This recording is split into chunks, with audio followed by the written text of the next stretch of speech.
43% of millennials don't know, don't care, or don't believe God exists. So there's a lot in this story. And it is interesting. A lot of interesting data if you're a nerd like me. Okay. The American Worldview Inventory 2021 assessed the perspectives of 4 generations: millennials, Gen X, baby boomers, and the builders. They found that millennials have gone farther in cutting ties with traditional Christian views and normative biblical teachings that previous generations held. Just 16% of millennials and 26% of Gen X believe that they will go to heaven if they accept Jesus as their savior, compared to approximately half of the generations before them. Moreover, 43% of millennials stated that they either don't know, don't care, or don't believe God exists, compared to 28% of boomers. 44% of millennials believe that Satan is real and influential, compared to 64% of boomers.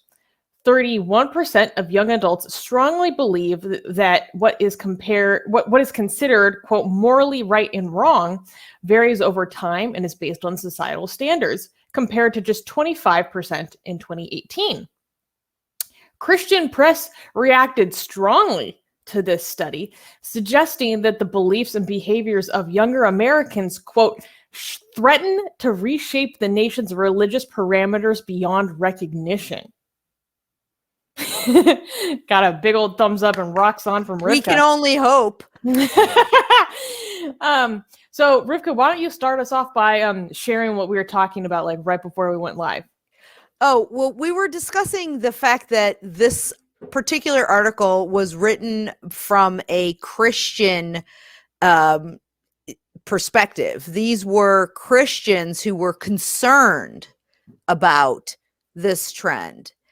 And I thought that that was very interesting, because they were, in them saying this will reshape religion, they were, sorry, I accidentally turned some kind of YouTube video on in the middle of it. That's fine. So they were concerned about the reshaping of it, that somehow this would be a negative thing in their eyes.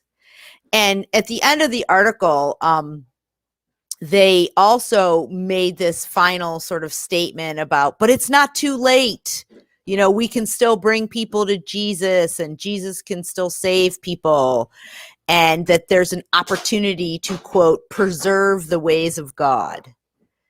So I find it, and they're saying, oh, this is our challenge. But I found it very interesting that they provided a plethora of data on people's feelings about religiosity. And they talk about, they've solidified, the Gen X and millennials have solidified dramatic changes in the nation's central beliefs and lifestyle. So for a lot of people who are very quick to just say, oh, the United States is too religious, it's, you know, there's a lot of theocrats, and there are to a degree, but the younger people, it says that they're, you know, more likely to deny biblical ideology, and they're more likely to accept abortions, premarital sex. They are more likely to ignore biblical teachings about creationism, original sin, salvation. So from my perspective, I think that this is really fantastic news, and yay, young people. Yay. Well, this was okay. So at the end, there's a quote that I have to read because this is hilarious.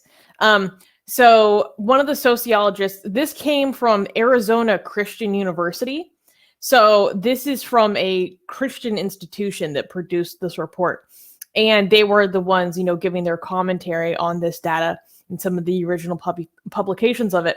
And I had to let's unpack some quotes from some of the sociologists who were part of this. So Gen X and millennials have solidified a dramatic change as the nation's central beliefs and lifestyles. The result is a culture in which core institutions, including churches and basic ways of life, are continually being radically redefined. And this is according to George Barna, who is a sociologist. Barna believes that the seismic shift in America's religious landscape began nearly 60 years ago when boomers pushed for progressive changes. And millennials mirror the aggressiveness of boomers. So he says, quote, "It is hard to imagine a louder, clearer, and more direct challenge to the future of the Christian faith in the United States," concluded Barna. "If Christian churches, pastors, schools, and individuals believe that a biblical Christian faith is important, not just for themselves, but also for our nation and the world beyond it, time is running out to aggressively and strategically act on that belief before those who so vehemently disagree succeed in destroying the freedom and opportunity to preserve the ways of God." I was like, oh, they are shaking in their boots. All right. I was gonna say I hate to be a party pooper, but actually no, I don't. Here's the thing though. Don't get too complacent. We have been through this before in history, okay? A lot of the thinkers at the age of enlightenment, I'm not saying that this is not like going to continue. This might like in 100 years, the idea of people being religious might be like very rare and really weird. And, I think like we could get there. Even like some people think 100 years is too optimistic. I think it's possible. However, it could also go the other way around. Like I said, if you go and look at the Age of Enlightenment and some of the greatest thinkers, they didn't think that Christianity has much more time anymore. Like a lot of them thought like this is it. This is the end of it. Like very soon religion is going to be completely irrelevant the way things were heading. That's what their predictions seem to be. And these were very smart, very intelligent people. And I don't blame them for looking at the trends of everything, the way things are going. It did seem like it at that time that religion doesn't even have 100 years, or at least like 200 years from then, religion would be done, or at least just become so irrelevant in most people's lives. It's possible to, say like maybe capitalism provided a huge market for religion as a sales mechanism, as like a self-help, in the marketplace of different products. When it comes to self-help and spirituality, religion became such a major competitor, even with the whole tax advantages and all the familiarity that it had among most people. It had an advantage over other superior methods, and it just managed to become such a powerful moneymaker that even in countries where religion didn't seem to have a higher chance, through the power of economy, I think that it had a major comeback in many places, right? Even without the help of the governments in like some other Islamic countries. At least you could see there why they're still a big influence there. But even in countries that are supposed to be places where religion was supposed to die out, it didn't.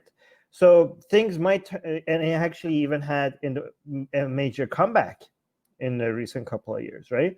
Even now, you can see that religion constantly is trying to rebrand itself and come and keep its relevancy and authority in new ways by reassessing what people want and what they need, and just reshaping itself in a way that there's still a demand for it, right? Not just through private markets, but also in politics and education systems. So just like, I'm not trying to be a pessimist. I myself will, if I was betting, put my money on religion dying out and becoming very irrelevant soon. However, I'm just saying, don't just think like, and a lot of people think that this is a natural way of things, and therefore they devalue the activism.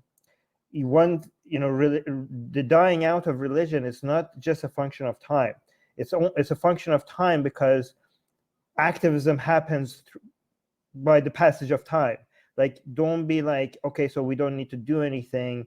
Religion is going to die out anyways naturally. No, there's nothing naturally about that. There's nothing organic about the death of religion. Religion dies out through introduction of better ideas that compete with religion, which is basically activism, right? Don't dismiss the sort of influence of activism.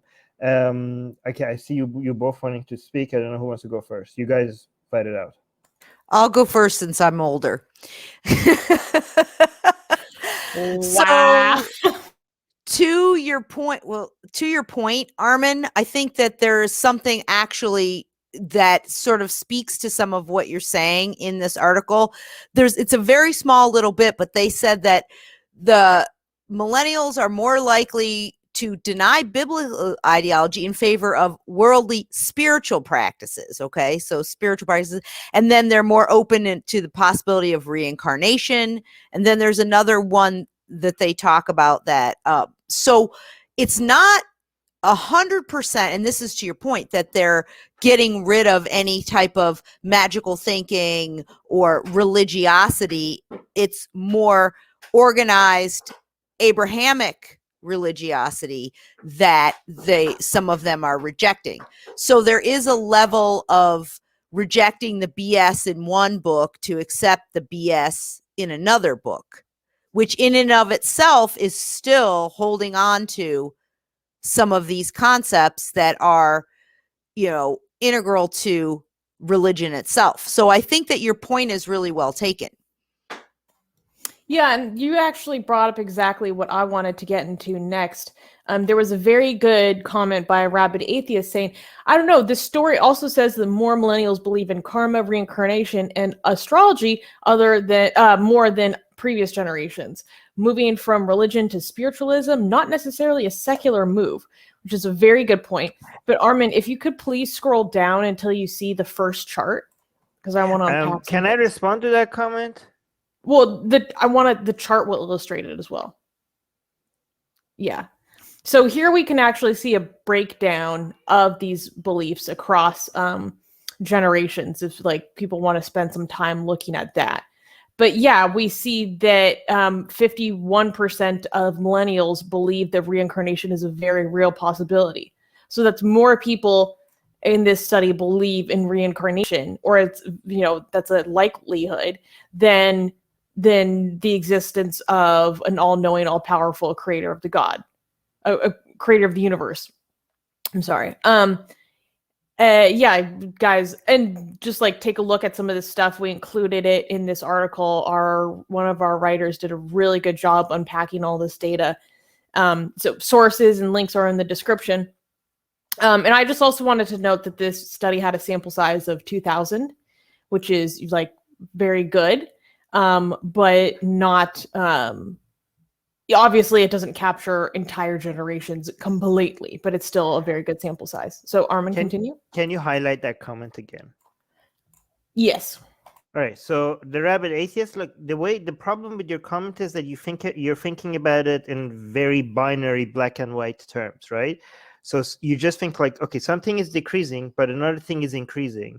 So one bad thing is being replaced by another bad thing, as if like it's a 0 to 1, like, oh, one thing went from 0 to 1 and another thing went 1 to 0, so they cancel each other out. But actually, that's not what's happening, right? So which one is like, I mean, maybe that's not what's happening. Let's take a look. Look at, like, for example, the universe was designed and created and is sustained by God. That's a drop from like a Gen X, like okay, so let's look at from boomer to millennials. Or actually, no, yeah, okay, 62 to 30, right? So that's a drop of 32%. Okay, so you're like, okay, yeah, but people are believing more in karma.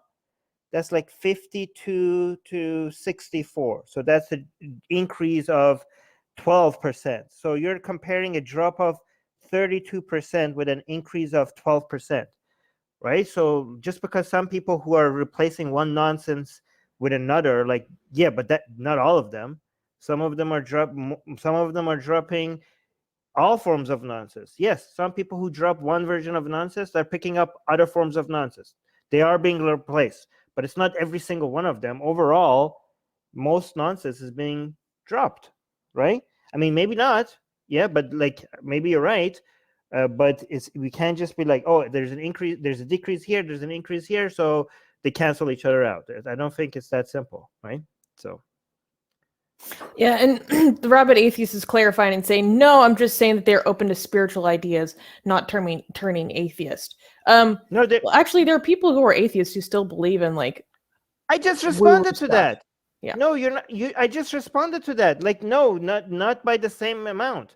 Not everybody. Okay, first of all, you can be open to spiritual ideas, which is still nonsense, and still an atheist. Because you being an atheist, that doesn't mean that you're immune to all form of nonsense. Obviously, like your lack of belief in God still might. You could believe in ghosts without believing in God, and that you're an atheist who still believe in some dumb, crazy nonsense. Okay, just like atheism doesn't mean that you're right. But again, if like we have 50 people, like if we have 100 people, and the 80 of them used to believe in God, and now 40 of them believe in God, and from the 40 that stopped believing in God, 20 of them believe in ghosts, that's still a net positive. I'm not, even if they're it's just like it doesn't cancel each other out. Overall, things are moving in the right direction. Rivka, what do you want to say? Yeah, I'm looking in this chart. I find it interesting that some of these things seem to be like almost almost religious like in the narrative of younger people. For example, that property ownership facilitates injustice, economic injustice. And that's something that I've heard again and again and again from a lot of younger woke Astanis. So I find that interesting because that in and of itself almost becomes like a tenet of a religion. That statements like that are this narrative that people adopt, to Armin's point, instead of, believing that, the universe was created by God, or, and so I find that really interesting. I also find really interesting the difference between getting even with people have wronged you. So on the boomers, it's 12%. You try to get even. But with the millennials, it's 38%.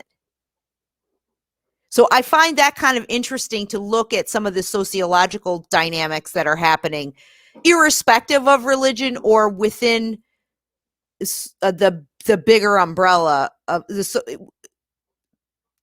it. I just find it really interesting. I would really think that a lot of people should really take some time and look at this chart and really, like, for example, you treat others as you want them to treat you. Well, 81% of boomers believe that, but only 48% of millennials. And to me, that seems like a loss, in a way. But so it's really interesting sociological data in so many ways. It totally is.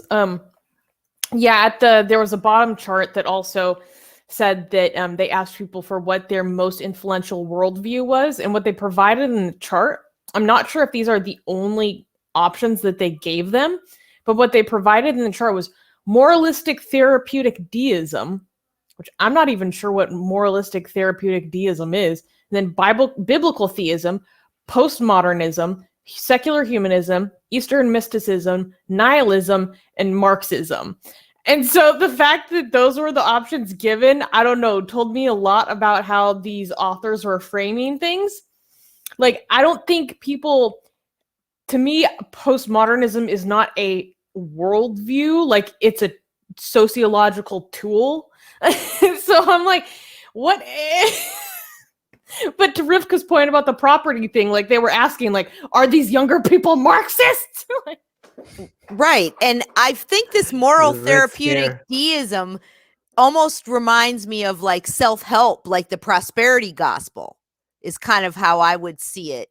Or some of these, eat, pray, love type of, if you do these things, and then you know your life is going to get better and you're going to be happy. And it's just a really funny name for it. And I'm going to remember that the next time somebody comes up with one of those. But yeah. By the way, I do want to say that a lot of people think like, haha, look at these Christian sources being so afraid that they're losing this and this. You know, a lot of these Christian organizations might be like worried because they're losing customers. However, some of them enjoy these numbers. I mean, maybe internally they don't, I don't know, but some of them at least take advantage of the scare. Like sometimes when you say like, oh my God, look, we're like everybody becoming atheist. I know some of our followers enjoy watching it and think like they're panicking, but they are also enjoying taking advantage of making their audience panic to encourage them to donate and show their relevancy. Like, this is why we are needed, guys. Like the fact that atheism is rising and people are losing God, this is like a disease that they want to show you to sell their relevancy to you. So a lot of these organizations are taking advantage of these numbers to show how important and how much needed they are, right? So it's not like, yeah, so don't. That was an excellent point, Armin. I think that it's really salient. Oh, wow. Thank you. Well, I think that also, if you look at that chart, the largest number of the highest percentage of worldview, the most influential, is the moralistic therapeutic deism. You know, like God help me find my keys kind of, mindset. Deism doesn't really, I don't know. Deism is a God that is like, I created the world. What the hell are you talking about keys? I can't even listen to you. Right, but it's therapeutic and it's moralistic. So actually, I meant right, like that's that. a contradiction. How could deism be more? How could a non-intervening God have any therapeutic value? Yeah, exactly. That's a contradictory. Because you're using it maybe to make yourself feel better, and that's what I mean by God help me find my keys. I found my keys. But I'm giving that to God. Like if I and this makes me feel better about having lost my keys, because then God solved it for me type of thing. But, I don't know, but yeah, I don't know. It's supposed to be I found a definition. It's okay. Apparently, let's move. This term originated just in 2005. Yeah. Oh, okay. But it does include, so there's 5 combinations of beliefs that culminate in it. And one of these beliefs is God does not need to be particularly involved in one's life, except when God is needed to resolve a problem. Oh, it's a Schrodinger's God. Like your keys. So Rivka was right. Wow. This is a new kind of God. They're making new gods, eh? Oh. Hey guys, if you're a fan of Blasphemy and Sexy Callie, like me, then you need to be sure to subscribe to our newsletter, link in the description below. Because if you subscribe, we will send you a free copy of our Blasphemous Art ebook. And let me tell you, it is the tastiest blasphemy that you can find anywhere available today. And we are so generous with our blasphemy that we continue to send you more blasphemy every week. So make sure to subscribe, link in the description below.